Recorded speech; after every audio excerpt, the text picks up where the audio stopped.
Hello, this is John, and the project we're going to be trying to complete today is transforming a 1969 Mustang and using 2014 Mustang parts.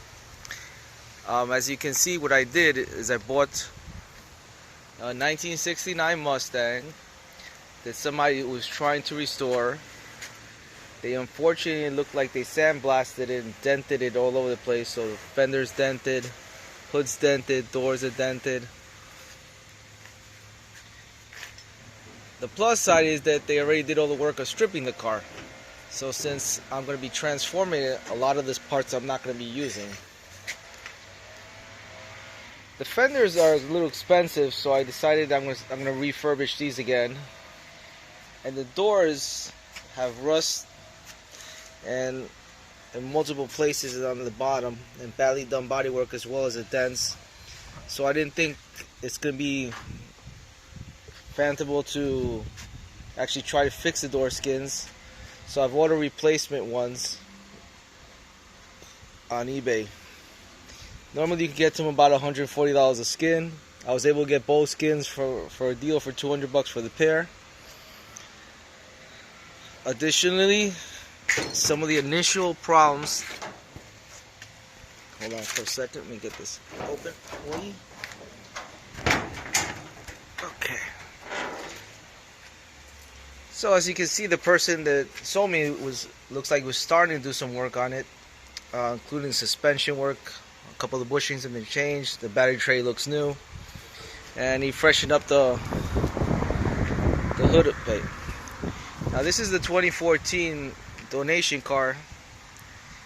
For the 1969 I paid $2,400, and this car, buying from Copart with shipping and everything, came out to about $2,600. So I got about $5,000 between both the cars, and I'm hoping to complete the whole project with an additional $5,000. So total project cost would run approximately $10,000. Now, unfortunately,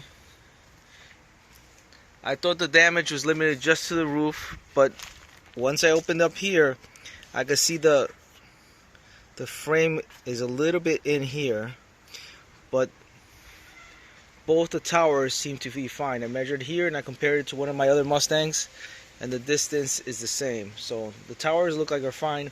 It just looks like this pillar moved in a little bit, caused by the crash here, and the wrinkle here. You can see that the bodywork came in a little bit, and over here by the plastic trim I can see that it moved approximately 3/4 of an inch is what this part moved in. Now I won't be using the hinges for this car, so I could theoretically just leave it like that, but to make it easier for me to get my measurements and squaring off the body, I think I'm just going to cut it here, the frame, tie supports and chains in a hydraulic, and pull it against my tree that I usually use for bodywork over there, and pull this section, that 3/4 of an inch back, so this pillar will be straight. So even if it's wrinkled here, I just want the section here to be exactly straight. The second issue that I'm seeing is my original thought was taking the engine out of this car and transmission and put it in there. So the one problem I was seeing right off the bat is the transmission tunnel, because the transmission on the newer cars seem to be bigger. I would have to cut the transmission tunnel, make a whole new tunnel. I would need to fabricate some kind of engine brackets, and taking the measurements, it was going to be very tight.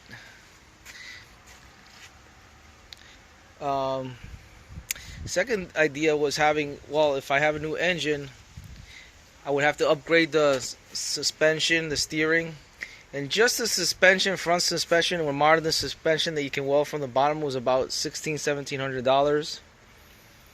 So I knew very quickly this would escalate to a very expensive project. So what I'm going to be doing is I'm going to be physically removing the floors from this car, side panels, and these frame rails,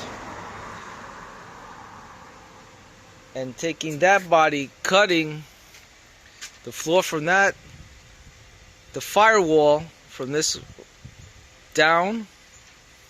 So in essence, removing the firewall, the floors, and I plan to cut around here right after the hood hinges. So I'll be able to use the regular hood hinges and weld it back on top of here. Now the other thing you can notice is while this finished car has approximately the same width as 1969 Mustang, the difference comes in the fenders.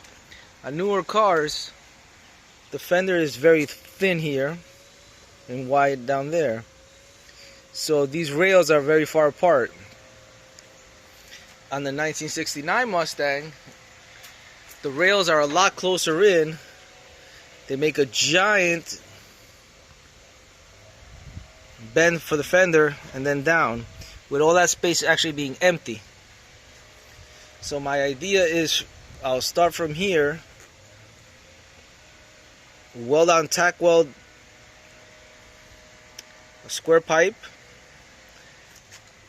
and come straight, because the newer one, the older cars, the fender line is more straight, and on the newer cars, fenders tend to pitch down. So I'll be welding a pipe going straight across here. Part of this will probably be on top of here to finish about here, and then I'll re-weld the front of this frame to the square part of here to give myself all the original brackets to put the original lights and everything else that needs to go, and the bumper as well. The other issue that I was seeing is while I'm trying to use the hinge, instead of having to recreate new hinges and new ways to lift it up, I was noticing by taking some preliminary measurements, the actual hinge is fine. It'll just pass by here and the other side. Now, the only problem we have on this side is the hinge will run right about here, but the springs will be crashing into the reservoir for the brakes. So my idea, what I'm going to be doing is actually either seeing if I could modify the spring,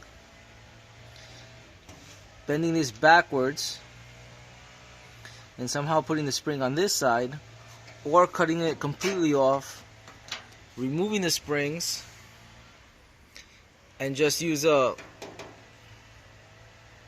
stick to hold the hood, or some other kind of shock, aftermarket shock later on to hold the hood up. That will give me the clearance that I won't have to touch the brake reservoir system. So I'll be doing this in multiple videos. This is my beginning start.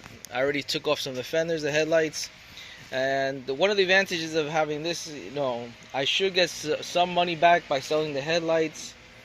The bumper would refine, because this was crashed by top, and tail lights and other pieces that I'll be able to sell.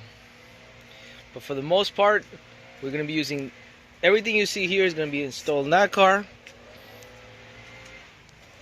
including the interior, which I plan to put in all the seats, automatic transmission, the radio, the dash is very similar in width to the other one. So I think I'll be able to stick actually the dash in with very little modifications, maybe a little cut around the edge here that I could gently cut off and put some kind of edging or something to make it finished. But it's practically the same size, width at least, for the opening, so it's not, I won't have to fill it, and it doesn't look like I'm going to have to cut it on the side. Maybe just trim a little to match the exact contour. So we'll let you know how this goes. This will be video 1, just the projects, the ideas of what we're going to be doing, and hope to see you soon.